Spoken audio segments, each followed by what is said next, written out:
याद है कुछ सालों पहले जब एक रात 8 बजे अचानक से वक्त बदल गए, जज्बात बदल गए।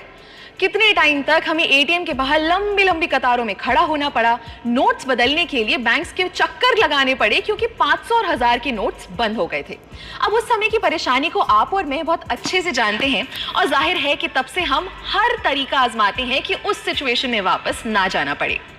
मगर अगर उस समय हम ब्लॉकचेन टेक्नोलॉजी यूज कर रहे होते तो शायद उतना नुकसान नहीं सहना पड़ता। नमस्कार, स्वागत है आपका जी के डिजिटल शो पर। मैं हूं पलक यादव और आज हम बात करेंगे क्रिप्टो करेंसी के एक बहुत अहम पहलू पर जिसका नाम है ब्लॉकचेन। अब क्रिप्टो तो हम समझ गए, मगर ये सवाल आपके मन में जरूर आया होगा कि आखिर जितनी भी क्रिप्टो से होने वाली ट्रांजैक्शंस हैं उनका रिकॉर्ड कैसे रखा जाता है या उन्हें सिक्योर कैसे किया जाता है, या जो हमने क्रिप्टो के डिसेंट्रलाइज्ड होने की पिछले वीडियो में बात की थी, आखिर वो कैसे पॉसिबल है। इस सब का एक ही जवाब है ब्लॉकचेन। ब्लॉकचेन एक बड़ा सा बटा हुआ डेटाबेस है जो हजारों लाखों कंप्यूटर्स पे शेयर होता है और ये सारे कंप्यूटर्स आपस में कनेक्टेड होते हैं। आसान भाषा में कहें तो जैसे एक दुकानदार अपने पास एक रजिस्टर बना के रखता है ना कि कितना राशन आया, कितना बिका, ठीक वैसे ही ब्लॉकचेन एक डिजिटल रजिस्टर की तरह होता है। अब वैसे तो ब्लॉकचेन का कई सेक्टर्स में इस्तेमाल हो सकता है, मगर ये हाल ही में सबसे ज्यादा पॉपुलर हुआ क्रिप्टो करेंसी से होने वाली ट्रांजैक्शंस के लिए।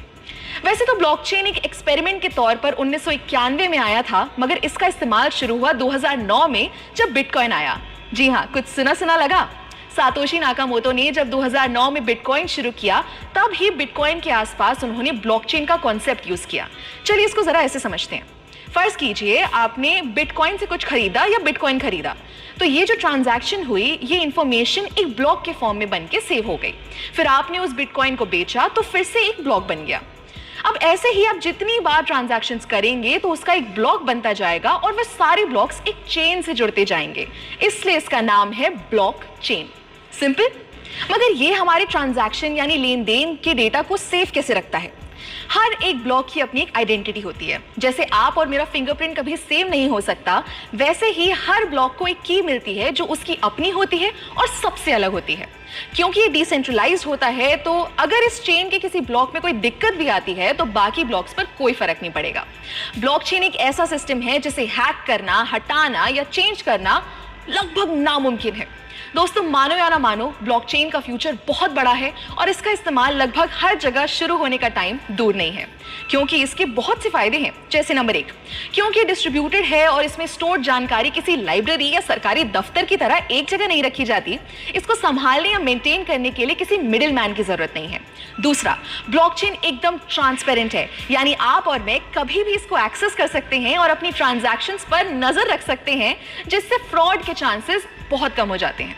तीसरा, ब्लॉकचेन पर हर इंफॉर्मेशन को बहुत आसानी से ट्रेस किया जा सकता है, यानी पुरानी से पुरानी ट्रांजैक्शन को भी हम देख सकते हैं।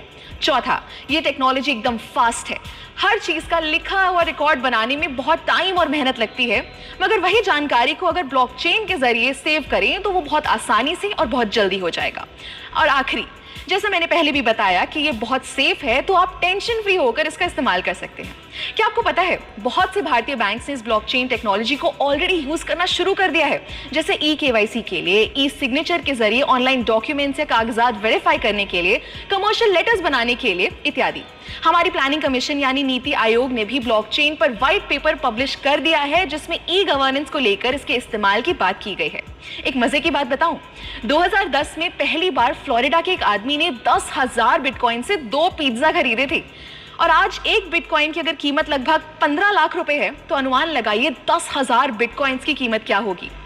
ऐसे ही आपको क्रिप्टो की दुनिया की मजेदार बातें बताते रहेंगे, सो स्टे ट्यून्ड और देखते रहिए जी डिजिटल।